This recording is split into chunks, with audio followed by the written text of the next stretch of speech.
I am the CEO and co-founder of Involi, as Jean-Christophe said. I'm going to present you why air traffic data is important for the drone business. Yes, excellent. So I was head of industrialization at SenseFly, and I was also the co-founder of Drone Adventure. So I know pretty well how drones for mapping works and how they can be used in country like yours. What's interesting is that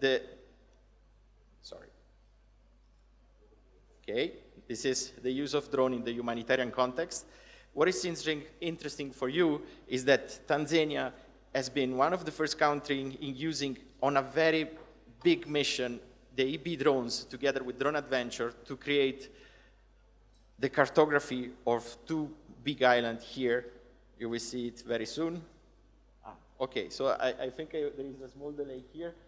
The island of Unjuya and the island of Pemba have been cartographed using SenseFly drones thanks to a mission done by Drone Adventure. And this is very nice because it allowed to say that Tanzania is really on the top of technology of the use of these new drones. And as you can see from the screen, 1,500 drone flights have been done in order to create these very precise maps of these two countries. So congratulations, because this is something very unique all around the world for a country to understand how good drones could be. The problem is it's not always like this everywhere. So sometimes this happens. We wanted to use drones in Nepal to help after the earthquake, and it wasn't possible because there was a harsh regulation that came out and that allowed drones to not fly. Why this is happening? Because there is a big problem with drone. It's very difficult to coordinate manned and unmanned operation today for a very simple reason. Drones are blind to air traffic. So drones are not able to see airplanes, helicopters, everything which is flying around them. So what happened? The regulators say we need to block these drones, and this is a pity because there are all this incredible possibility for drones up there, right? And this is when Involi come into the picture. Okay, but basically what I'm trying to tell you here is that traffic awareness is something which is very important, okay? Today we are very good in having air traffic information around the airports. Oh, here we are, the current situation. Around the airports or at very high altitudes. But then, as soon as we go far away from these areas, we cannot see airplanes or helicopters. Then, Involi install our system in a broad network of all over the country, and then we can detect all the other airplanes, helicopters, which are flying over a certain area. Why this is important for drones? This is important because it's exactly the same areas where drones are flying as well. So here I'm talking about a limit of 2,000 feet. In the future, drones will also fly over 2,000 feet, for example, for drone taxi and things like this. And so the system that Involi provides allowed to really open the picture and see more and more air traffic to help drones arrive. This is our device that you can see here. We have installed 4 of those devices around Mwanza in order to assist the drone flight here in order to track air traffic and drones, and we fabricate them in Switzerland.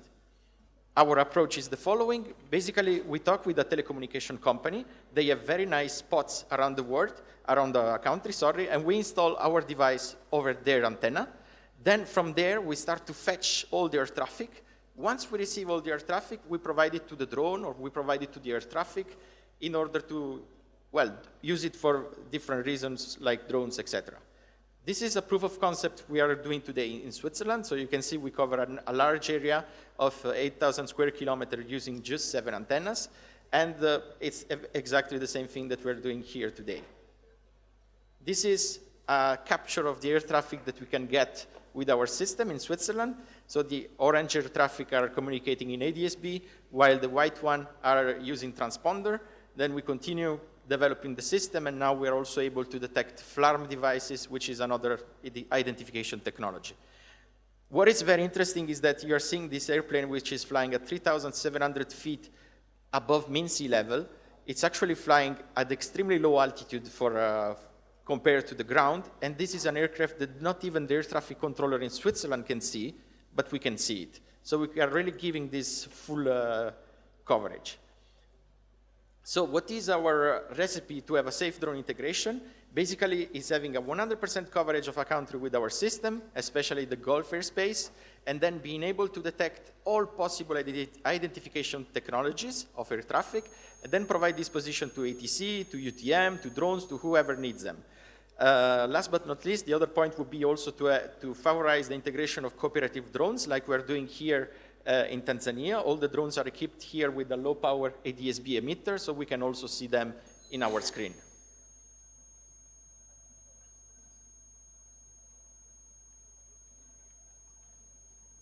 Sometimes there is some suspense, but then things come. Okay, so this is the model of interaction that we want to put in Switzerland. So basically, from Swisscom infrastructure, we detect air traffic. We give it to SkyGuide, which is the air traffic controller.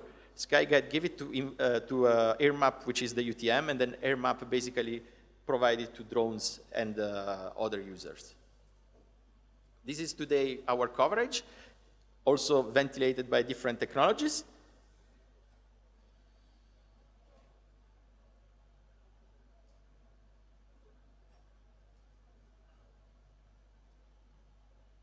And surprise, also for me, and this is the coverage that we have today in Mwanza. So basically, you can see the airport on the right.